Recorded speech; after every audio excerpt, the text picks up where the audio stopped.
मैं शक्ति त्यागी और उत्तराखंड के हरिद्वार शहर से रहने वाला हूं। लॉकडाउन के बाद बहुत सा परिवेश जो बदल चुका था, तो अपने देश को, अपने लोगों से मिलने को, अपने देश को देखने की जागरूकता, संकल्प मेरे मन में आया, जिसको पूर्ण करने के लिए मैंने ईश्वर को साक्षी मांगकर उसको पूर्ण करने का संकल्प लिया और मैं 12 जनवरी को सुबह 7:45 बजे इस संकल्प को पूर्ण करने निकला। आज गुरु जी के सानिध्य में, गुरुकुल में, चालक गुरु जी के यहाँ जो मेरे को नर्मदा जी की परिक्रमा में मिले थे, आज उनको मिलने में पुणे के गांव में आया। ज्यादा कुछ नहीं, मैं इतना कहना चाहूंगा कि जो इस यात्रा में मैंने 8000 किलोमीटर 1 महीना 5 दिन में अभी तक अपनी मोटरसाइकिल चलाई है, तो एक चीज का अनुभव मेरे को जो हुआ वो यह अनुभव हुआ कि अगर आपको ईश्वर को अनुभव करना है तो चाहे कुछ समय के लिए ही स्वयं को उसके भरोसे छोड़कर देखिए। जब तक स्वयं को एक नन्हे बच्चे की तरह इस प्रकृति पे, इस धरती पर नहीं छोड़ा, जब तक स्वयं को ऐसे नहीं छोड़ा जैसे तू ही रखवाला, मेरे बारे में कुछ नहीं पता, तब तक उसकी प्रेजेंस का आभास हो ही नहीं सकता। अगर उसकी प्रेजेंस का आभास करना है तो इसको शांत करना पड़ेगा। ये सब मैं कर रहा हूं, इस भाव को शांत करना पड़ेगा, और जैसे जैसे भाव शांत होता जाएगा ईश्वर की स्मृति वैसे वैसे आपके सामने दिखती चली जाएगी। ये मैंने अपने जीवन में अनुभव करा। दूसरा अनुभव मैंने अपने जीवन में ये करा, इस भारत का कंकर कंकर शंकर है। ये वो चीज है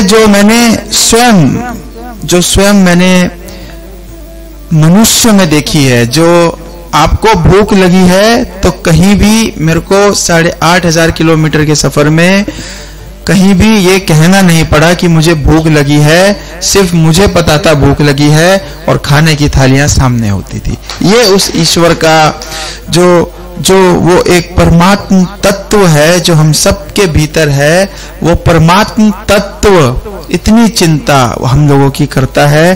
परंतु मैं फिर वही कहूंगा कि अगर उस परम तत्व का आभास करना है तो उस परम तत्व के हाथ में स्वयं को छोड़ना पड़ेगा। और बाकी तो गुरुजी बैठे हैं, ज्यादा क्या कहूं मैं, बस इतना है कि इस देश के युवाओं को 2 चीजें मैं कहना चाहूंगा कि जो इस देश का भाव है, जो इस देश के संस्कार है, वो तो हमारे खून में पहले से ही है। वो प्रेम हो सकता है कि कभी हम भारी आवरण की वजह से भूल जाएं, परंतु वो प्रेम इन रगों में भरा है जो सामने आता है। कहना युवाओं से मेरा इतना है कि यूथ को अपना देश और अपने लोगों से मिलने के लिए अब निकलना चाहिए। सब लोगों से मिलना चाहिए, इन संस्कृति में घूमना चाहिए, क्योंकि खाना, सोना, बच्चे पैदा करना और झगड़ा करना ये हर जीव करता है। अगर मनुष्य का जीवन मिला है तो मनुष्य का जीवन सिर्फ इसलिए मिला है कि अपने लोगों से मिलना और सब तीर्थ देखना। ये कोई भी जीव नहीं कर सकता, ये सिर्फ मनुष्य कर सकता है। बाकी अगर सिर्फ खाना ही था, सोना ही था, तो हमको इतना उच्च शरीर, उच्च मानव जीवन की आवश्यकता नहीं थी। तब हम एक जानवर बनकर भी कर सकते थे। दूसरा, कोई भी जानवर गंदगी कर सकता है परंतु उसको साफ नहीं कर सकता, क्योंकि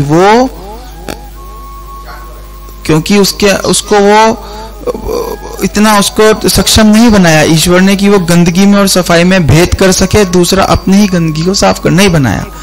अगर ईश्वर ने किसी को सक्षम बनाया है तो वो मनुष्य को बनाया है कि अगर जानवर भी गंदगी करेंगे तो उनकी सफाई का कर्तव्य भी मनुष्य को दिया है। इस भारत देश का जो कंकर जहां का शंकर नदियों से घिरा हुआ देश, जहां के लोगों की आंखों से लेकर होठों तक प्रेम छलकता हो, अगर वो देश गंदा है, अगर वो देश गंदा है, तो सबसे ज्यादा पीड़ा हम लोगों को होनी चाहिए। मैं सबसे आह्वान करूंगा, तीर्थ पर जाएं तो साफ सफाई, तीर्थ पर जाएं तो प्रसाद चढ़ावें ना चढ़ावें, लेकिन एक कूड़ा करकट वहां से जरूर उठाकर लाएं और उसको कहीं फेंकें। मेरा यही संकल्प, मैं 8,500 किलोमीटर इस देश में घूमा, जगह जगह घूमा, मैं सिर्फ एक यही संकल्प अपने देशवासियों से चाहता हूं कि जिस भी तीर्थ पर जाएं वहां गंदगी दिखे, वो मैंने नहीं की ये मतलब नहीं, लेकिन वो मेरे देश को गंदा करती है, ये संकल्प, उसको साफ करें। क्योंकि हमारे जो पीढ़ियां रही हैं, जो हमारे पूर्वज रहे हैं, जब आप निकलेंगे इस देश को देखने के लिए, आप जब देखेंगे कि मंदिरों को, भवनों को, महलों को किस प्रकार से बनाया गया, पत्थर काट काट के, जब आप एलोरा की केव्स देखेंगे तो पहाड़ काटकर पूरा जहान बनाया गया है। क्या मेहनत और क्या संकल्प उन लोगों के रहे होंगे कि इस दुनिया में मुझे नहीं लगता कि इतने विचारशील लोग रहे होंगे। ठीक है, हम आज हो सकता है उतने विचारशील ना हो, परंतु क्या हम उन धरोहर को साफ भी नहीं कर सकते? धिक्कार करेंगे हमारे पूर्वज अगर उनकी बनाई हुई धरोहर साफ तक नहीं रह पाई तो मैं यही संकल्प, मैं यही आप सब लोगों से यही प्रार्थना करूंगा कि जहां भी जावें अपनी धरोहर को साफ सुथरा चमकता हुआ, कि कोई आए तो मनमोह जाए उसका, ऐसा रखें। बाकी सबके भीतर जो परमात्मा बैठे हैं उन सबको प्रणाम नमन करता हूं। जय श्री।